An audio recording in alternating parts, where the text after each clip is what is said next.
மக்கள் பணிக்கு வருவதற்கு முன்னாலேயே எம்ஜிஆர் வந்து மக்களுக்கு நிறைய செய்திருக்காங்க. அதற்கு அடுத்தபடியா பெரிதா செய்தது வந்து விஜயகாந்த் சார் நிறைய செஞ்சிருக்காங்க. இந்த அளவு பேசப்படுறாங்க. ஆனா விஜய் எடுத்துக்கிட்டீங்கன்னா இதுவரை மக்களுக்கு அரசியலுக்கு வாரத்துக்கு முன்னாடி எதுவும் செஞ்சது மாதிரி தெரியல. இப்போ வந்து சின்ன சின்ன நிலத்துக்கு உதவி பண்றாரு. அவர் அரசியல ஜொலிப்பதற்கான வாய்ப்பு இருக்கா?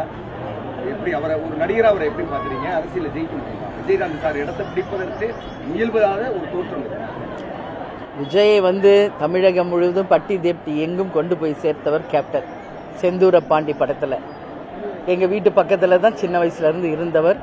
அதனால விஜய் வந்து நான் எப்பவும் சொல்ற மாதிரி எங்க வீட்டு பையன் தான், அதெல்லாம் மாற்று கருத்து இல்லை. ஆனா சினிமா வேறு, அரசியல் வேறு. இதை நான் விஜய் கிட்டேயே நேரடியா பல முறை சொல்லியிருக்கேன்.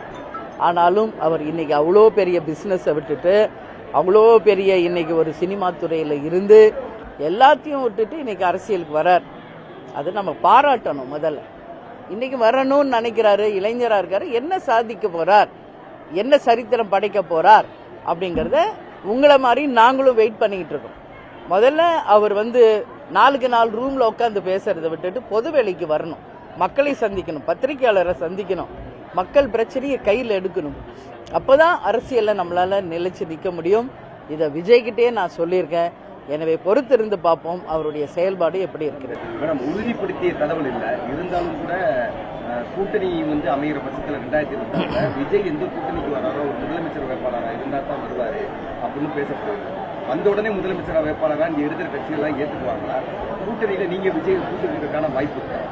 இல்ல, இது வந்து விஜய் வராரா, முதல்வர் வேட்பாளரை கேட்கிறாரா, எந்த கூட்டணிக்கு வராரு, இது எதுவுமே நமக்கு தெரியாது. நீங்க அவர்கிட்ட தான் இதுக்கான பதில் கேட்கணும்.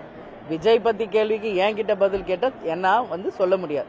தேமுதிகவை பத்தி கேளுங்க, நாங்க சொல்றோம். அதனால என்ன நான் சொல்றேன்னா, உடனே வந்த உடனே முதல்வர் ஆயிரணும் அப்படின்னு நினைக்கிறாங்க இன்னைக்கு இருக்கிறவங்கன்னு முதல்வரே ஸ்டேட்மெண்ட் கொடுத்திருக்காரு.